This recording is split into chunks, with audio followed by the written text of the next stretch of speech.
Hello folks, I'm going to try and do something I've not done before. Well, if God leads, it'll work out perfectly well. So Father, lead please.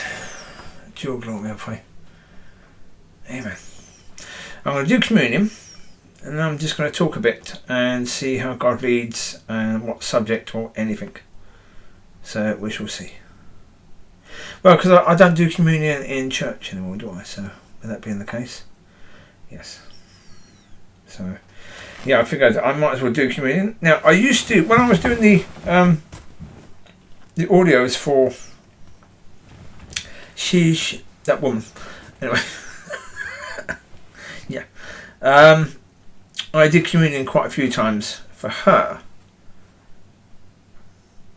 but I never actually put any on the channel. So this will be the first one. So let's see how this one goes. Yes, okay. Father, I'll come to you now for this communion. Yeshua, this is about you, isn't it? Yes. So, yeah.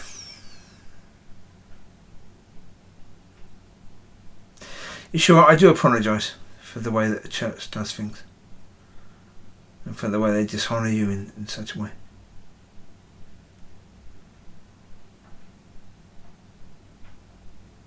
I mean, who you are and what you did is such a beautiful thing. I mean, for me, that's why, yeah, the way they pictured you being beaten on that film, The Passion of the Christ, was so incredibly beautiful. I mean, horrific. Truly horrific watching it, but beautiful. Because, as I've said before, after being beaten you fell down and the soldiers stopped. They were worn out. They thought that you were done for. But when the camera pans over your body, there's not one stripe. There's not one tear of the body at all. Tear the skin. And because the word says, by your stripes we are healed, as in done, that our healing comes from what your wounds, you got up again, and what happened was truly horrendous. I'm going to share basically what I felt that Father was telling me before. That no human being, none at all, could have gone through what you went through. None. The degree of beating that you went through and then having to carry the cross. Because after that beating, your muscles would have been bruised. Every muscle would have been bruised. Every muscle would have been screaming in pain.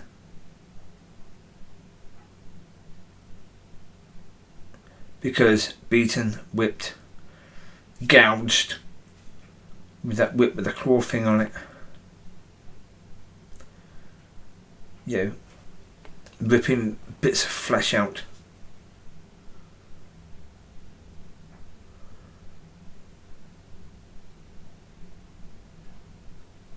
But you focused on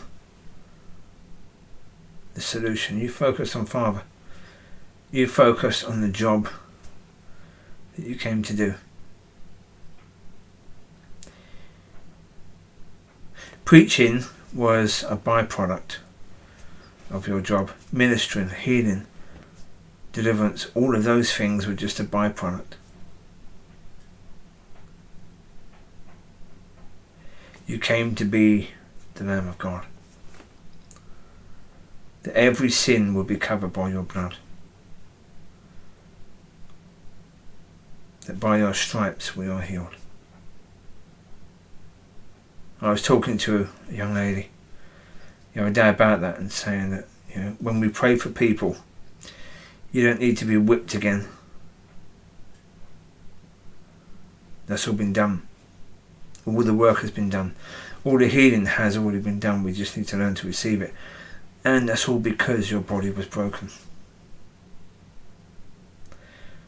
So when you took the bread and you said, this represents my body broken for you. Yeah.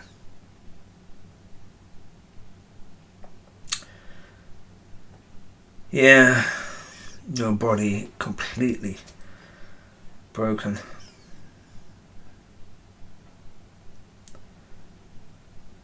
But that's what you came for, wasn't it?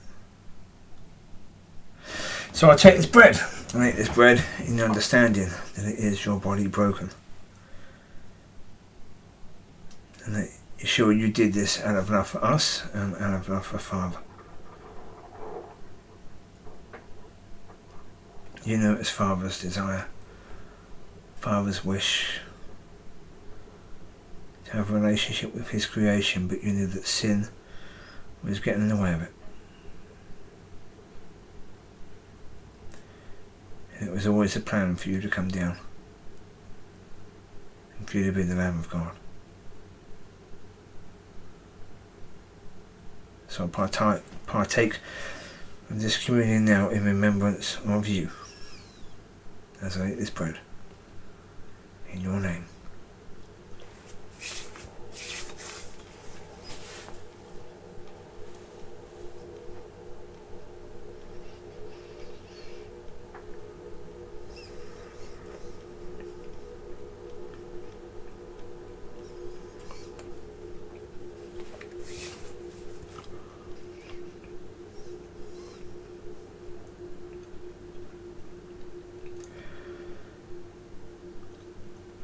And then you took the wine and said, this wine represents my blood.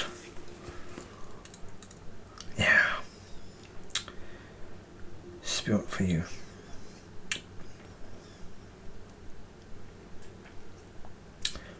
Yeah.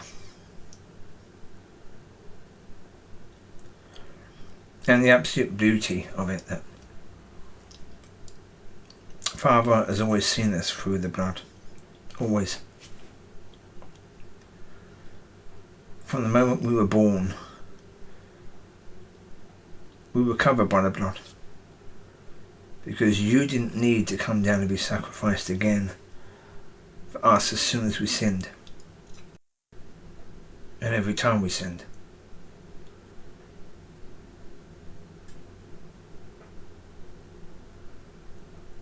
Once and for all. You became the Lamb of God. That no sacrifices ever again would ever need to be done. Or would ever be accepted by God.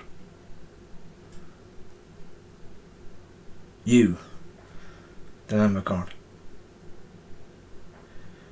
You, the Son of God, sent to become the Lamb, so all of us would be seen through your blood, and all of us be righteous because of your righteousness. We can come to Father into the throne room because of you, because of what you did.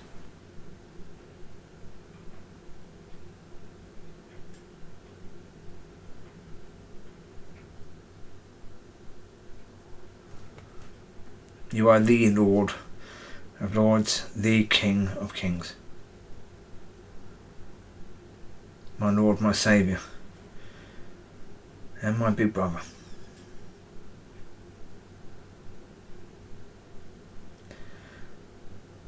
And I know that if you had to do it all again, you would.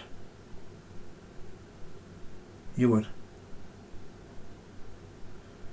But you don't have to.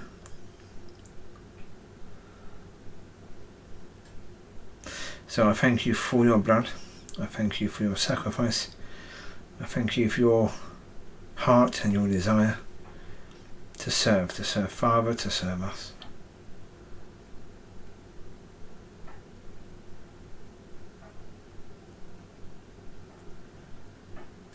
I mean, yeah.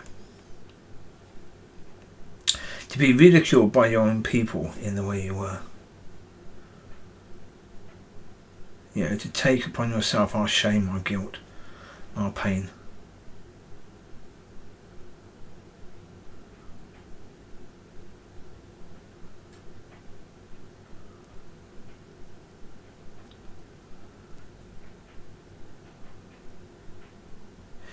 Help your church honour you and honour you in greater ways. Help them to know who you are and help them to know who they are.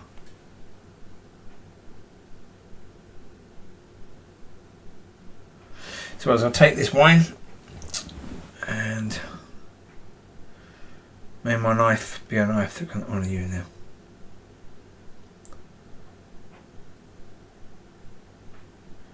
Lead me and guide me in your will, your ways.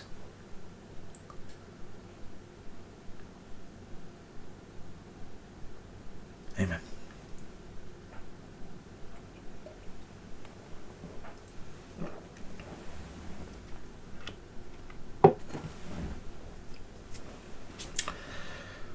Amen indeed, yes. What I think certainly the point to speak about is that point that we've always been seeing through the blood. I mentioned before that will continue to be the case as long as we choose to see people according to how God sees people. If you choose to see people according to the world and according to the world's way of seeing things, then you put yourself in a position where God will stop seeing you through the blood and start seeing you through the way you see others. That's what Matthew 7, where it talks about plank, speck, about not judging others because the way you judge will be how you're judged, and etc., etc. That is what that's talking about. Because at the moment, everyone alive is viewed through the blood. Everyone alive. Whether they understand it, whether they're walking it, doesn't matter. That's how they're viewed by Father. If you have an understanding of Father, Son, Holy Spirit, and why the Lord was sent, but you still choose to view people according to the world system, then you're in danger. But rest in the knowledge and understanding that from Father's point of view, He wants to use mercy and grace with you all the time. He doesn't want to see you according to the world system. He doesn't want to see you according to your sin. Because He knows if He does that, you're done for. You've got no chance. At all. But from what I've said recently and from what the young lady said on Sunday, who I was speaking to, about the fear of God coming back. People have been pushing things. People have been pushing all of that and far, far more. And yeah. Again, I think God is going to show incredible mercy and grace when dealing with His people. And we should be incredibly thankful for that. Even if the fear of God has to come back, and even if God has to do things to get that to come back, we need to understand that God is still showing incredible mercy and grace. He's still showing incredible love, because the whole point of Father, bringing back the fear of God is because He wants us to come into His business. Was that Father earlier? I was talking to him about. We've got this church meeting tomorrow, and what I could say. One of the points about that was talking about the fact of asking a question and saying, first question being, the ministry that you're in, if you're in a ministry, or if you're doing worship, whatever it is you're doing, is this what God wants you to do? That's the first point. Is this what God wants you to do? Second question, is this your ministry? Whose ministry actually is this? Because if you see this as your ministry, then oops. Yeah, that's not good. Nuh-uh. Because it's not your ministry in any way, shape or form. All this business of saving people, that's his business. That isn't yours. That didn't start with you. That started with him. It's his business. Everything in that is his business. Because even that, okay, the point about worship, and this is just what came to me. Yeah, we need to understand the purpose of worship. Worship isn't about God needing your worship. It's not about God needing you to worship him. So what is the purpose of worship? If it's not about God needing you to worship him, what is it about?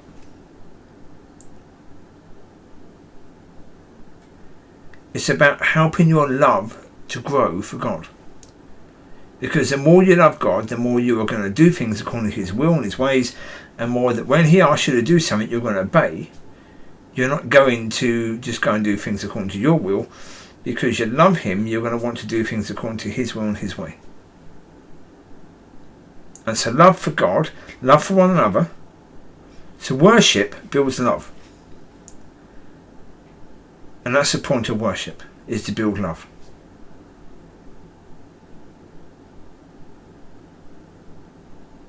Because to worship, to truly worship, you can't truly worship until you love. Because worship comes out of love. That's why at the moment you have an issue in churches where it isn't really worship what you're seeing, because it's head worship, not heart worship. And I asked the question the other day, do you know of God or do you know God? Because if you only know of God, you can't love God. You have to know God to love God.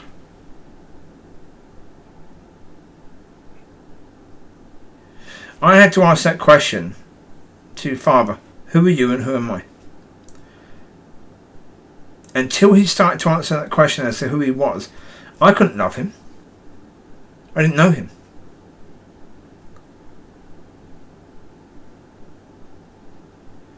Same as a person. If I'm supposed to love the people in church, I need to get to know them. I need to get to know them as for who they are, for the qualities of who they are, before I can love them. I can love them, generally, but that's not really, is it?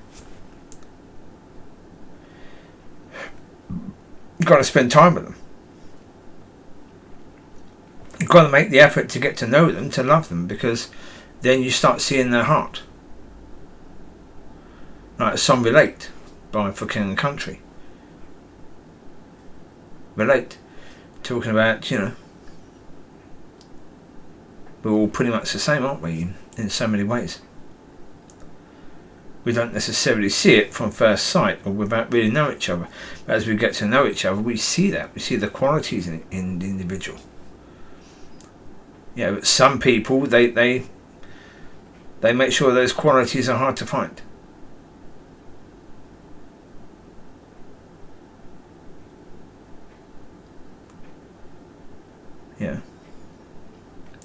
You have to go quite deep to find them, don't you? Yeah. The qualities of God aren't hard to find. The difficulty is with regards to knowing God and loving God is because his nature is completely different to the nature of the world we grew up in. It's not easy to see that and to accept that. Because it's not what we know, it's not what we understand. But once we know his nature, you can't help but love him. You can't help but fall in love with him once you know his nature. Once you know the nature of Father who's only ever wanted to have a relationship with his creation. And that he sent his Son to become the Lamb of God. To go through all of that. To watch his Son going through. I mean, you imagine if you watch that film, The Passion of the Christ, and you see the Lord being whipped with that bit after he started to create the stripes, with that thing tearing at his flesh. I mean, if that's bad for us, how much worse would that have been for Father seeing that? Horrendous. But you do it knowing that through this sacrifice, Father can now have relationship with his children because their sin is no longer an issue.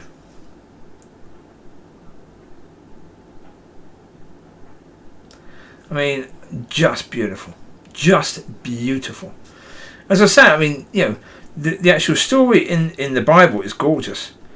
But then when Father expands it and shows you his nature, and you see everything from that point of view, oh my God, it's so absolutely gorgeous. Really is just incredibly beautiful.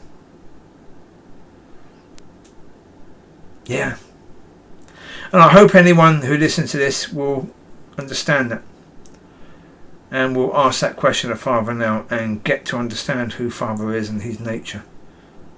Yeah. And get to walk in that. So learn his nature. Learn to walk in that. Learn to walk as a son. Learn who you are. And be honoured. Just be honoured with the fact that, you know, Father, yeah, wanted you to be born when you were born and live now. That's such an amazing time. There you go, I'll end this now. You take care, God bless, I'll speak to you soon. Yeah. Have a wonderful rest of the week. Enjoy. Bye bye.